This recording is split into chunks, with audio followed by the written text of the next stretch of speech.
Welcome back to Reimagining Cyber, the podcast that dives deep into the people, technology, and strategies shaping our digital world. I'm Ben, and today we're going to zero in on something that feels like science fiction, but it is quickly becoming a reality.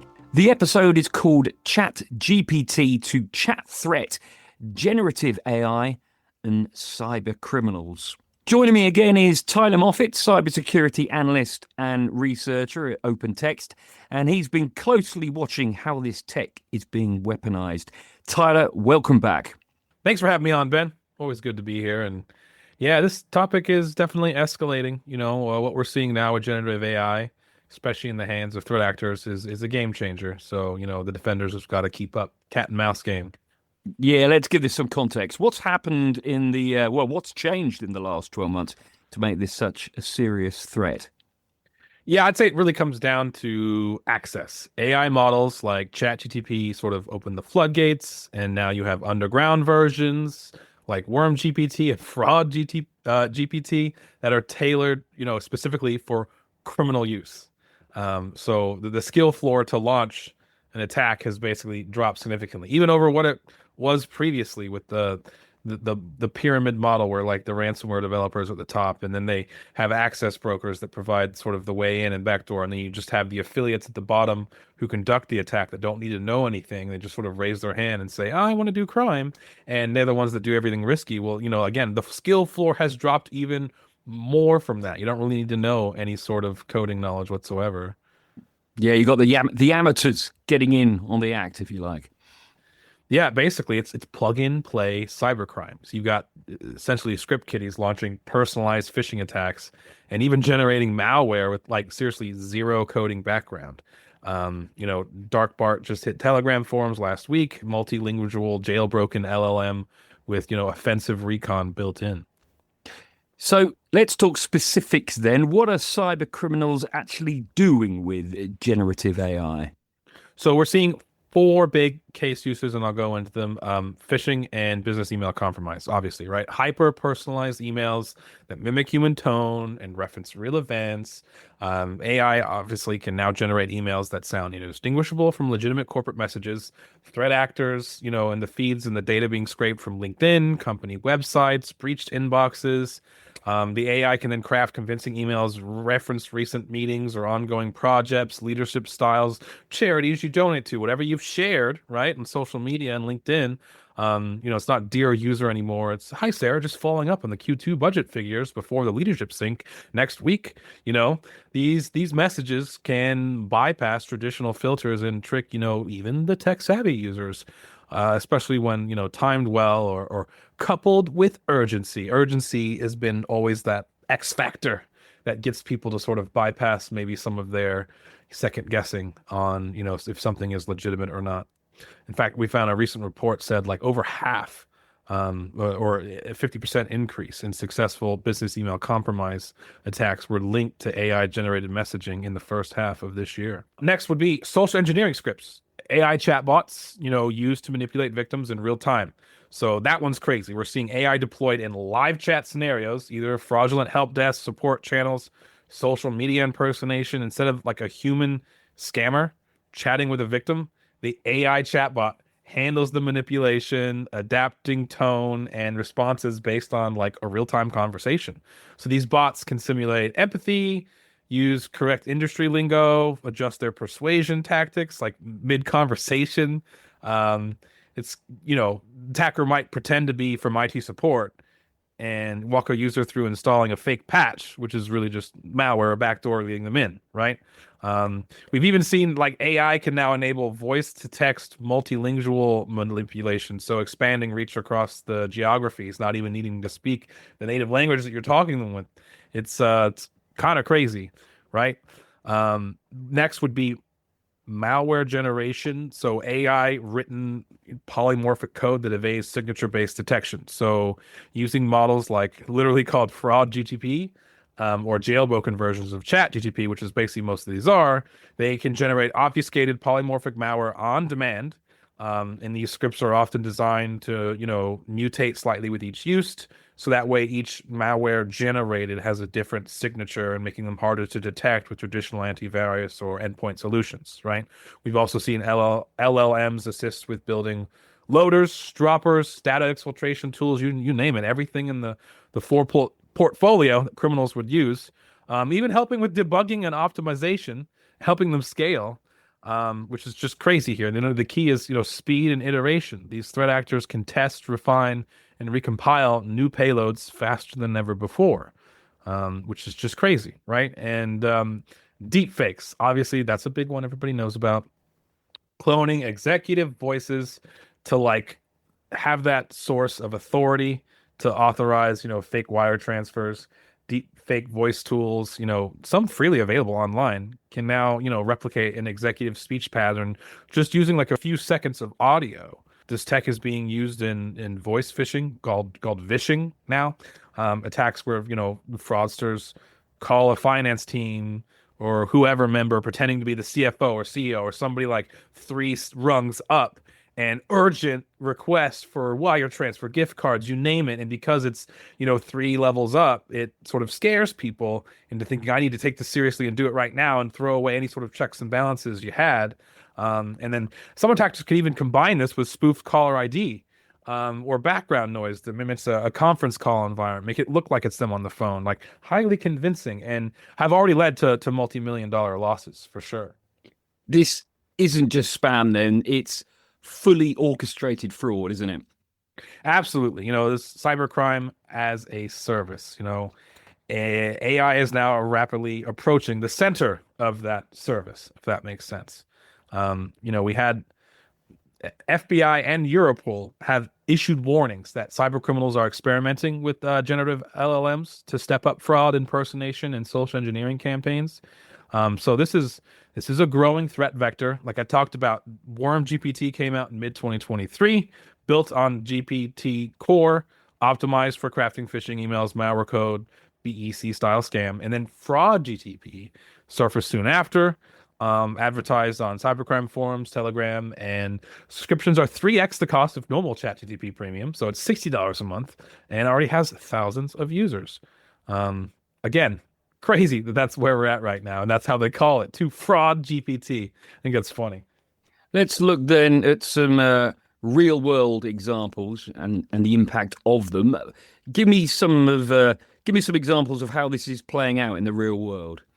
Yeah, so one standout for sure, the deep fake voice was used to impersonate a company CFO to call and to authorize $25 million wire transfer. So it fooled both voice recognition and human intuition. And we're seeing Wow. phishing kits, yeah, auto generate full landing pages and emails in any language, basically using AI to dynamically adjust between the target profiles. We also saw recently UK retail attacks, which were pulled off by the access brokers, specifically Scattered Spider. And they used AI to assist in their employee impersonation to fool IT into Yeah. resetting passwords to basically just let them in the front door. So, is the line between real and fake almost gone? Not quite, but I would definitely say it's blurring faster than we thought. And we're now in a world where fraud calls, fake videos, and synthetic identities can basically just be spun up in minutes, typing into a fraud GTP, like it's kind of crazy. And we deep voice fake, scams, they surged over 150% in 2024, according to Pindrop's voice intelligence report. Okay, we dealt with phishing and scams for years. Why is this harder? Well, it scales with precision. So the AI fixes the grammar mistakes, mimics tone, the adapts context, and defenders used to look for like obvious tells, misspellings, generic greetings, formatting issues. That's all gone now with AI, right? And also like little backstory, AI has never, I mean, phishing has never dropped. Like year over year, it's only grown. And I've been covering and researching for like 15 years now, and we've never had a year where phishing went down. The amount of money and impact that can be made by getting someone to fall for a phishing and the cost of pulling off of phishing many of times aren't even from the criminals' computers, but from like a zombified computer they've infected, so they don't even pay for the electricity to send the email. Like it's just accuracy with numbers, and also now it's quality, and it's just the return on investment is just so favorable to the criminals that yeah, we're really not going to see it go anymore. So the attackers are orchestrating a cross-channel deception. Yeah, it's and fast, right? That they can pivot in real time based on your response. Okay, so like that's what's crazy about this is you know LLM driven reconnaissance, like AI literally can you can just point it to scan on LinkedIn to build a better fish to your target on who you're going after. That used to be man hours. That used to be somebody picking a target, going on their LinkedIn, going on their Facebook, going on their Twitter, their Insta, whatever, and then finding out who they are and then thinking, how do I best reference? Oh, I see they visited this restaurant or donated to this charity. I guess I'll say an email saying, hey, here's a gift card to this restaurant. Thank you for being a patron. Here you go. Like you don't need to do any of that. You can just point your LML at it and it'll scan all that. And they can now AI can also generate evasion tactics in response to sandboxing. It's we're hitting a new frontier for sure with it, and I don't know where it'll stop. So here at Reimagining Cyber, we are all about defense, stopping this kind of thing happening. What is working and what's not? So we're the best response is AI vs AI. That's where we're at. Cat and mouse game.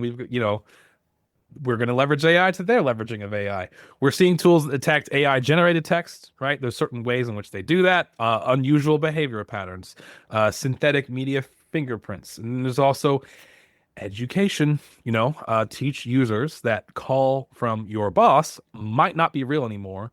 And the trust layer has to shift. You have to bolster it. You maybe need to, like, there was one for Ferrari almost got hit for like, tens of millions of dollars, but they weren't hit because the call that he was getting from like the CEO or a high level executive, just to verify, hey, look, if this is this you really wanting to change the account number or send this money or wire this money, go ahead and tell me. It was like some personal detail about some trip you had or where you went and your wife or your dog's name or just something. Have some, security questions in place for your executives that, some of your employees know or at least can ask like this sort of test. You need to go through and change your protocols to add that type of stuff because Ferrari prevented it. They were literally able to prevent that. And it was that's amazing that was able to happen. What about watermarking AI content? It's coming, but it's mostly from, legit models. The criminal ones, they're not playing by the rules, right? Like they've basically jailbroken their LLMs. So, it's tough. Okay, this clearly brings up, I guess, policy and ethics issues. Where's the line here? It's tricky for sure. Open source LLMs give researchers visibility, but also give criminals power. And regulation is, as always, behind the curve. We need better model access controls, tamper detection, and transparency. But, globally, this is fragmented. And as everyone knows, bad actors aren't bound by terms of service, are they? Yeah, exactly. Like I said, just going to jailbreak. They're going to fork, retrain. Like when you ask GPT and you help me build a bomb or something, whatever. It goes, I can't do that for you, Dave. No, they learn how to jailbreak that and get rid of all those, sort of regulations that are baked in when they pull these models. Again, they're not using it from ChatGPT. They're localizing it to their own box, and therefore able to do it whatever they need. Let's throw things forward then. What do you see coming next in this space? So yeah, more private AI models. So like I said, that means localized on their own boxes and used for crime. AI powered 0-day research. I'm curious to see where that goes. Maybe that can help. Maybe I hope it's not too much like false positive, but obviously we need it, right? Because criminals who sit on 0 days that aren't known about some of the biggest attacks we've ever seen are on 0 days. So let's see if AI can help tackle that, right? And then lastly, expansion into autonomous attack loops. And so, like for listeners, red team your own organization. Use LLMs like an attacker would. Find out where employees might fall for it and see if you need some retraining. So train like the criminals are already using it. Yeah, because, they already are. Taylor, fantastic. Always a pleasure. Huge thanks for unpacking what is, let's face it, an all too critical issue. Thanks, Ben. Thanks, everybody, and stay skeptical. Yeah, thanks to all of you for tuning in to Reimagining Cyber. Don't forget to subscribe, share, check out the show notes. Until next time, goodbye.